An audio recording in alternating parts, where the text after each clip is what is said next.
دویم کشکشک نیست، سوم کشکشک. آمو اولی بشه. همون سوم کشکشک خوی میکنی کو. اینم قانون است. با آنمون قسم پول ندارم تکلیف تو. با آنمون قسم پول ندارم. درست میگم برون عبدالرزاق جدا شدیم. عبدالرزاق دیدت شده کو؟ اون انگی سیق تمام. ولی بگو خوشمگه نامر کرد. جان.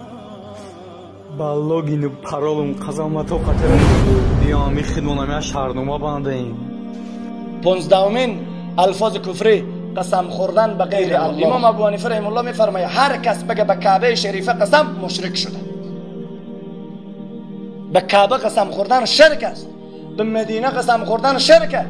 به زیارت و به پیر صاحب و به سر دختر خو به سر بچه خو به سر مادر خو به سر خواهر خو قسم خوردن جز کلمات کفری است.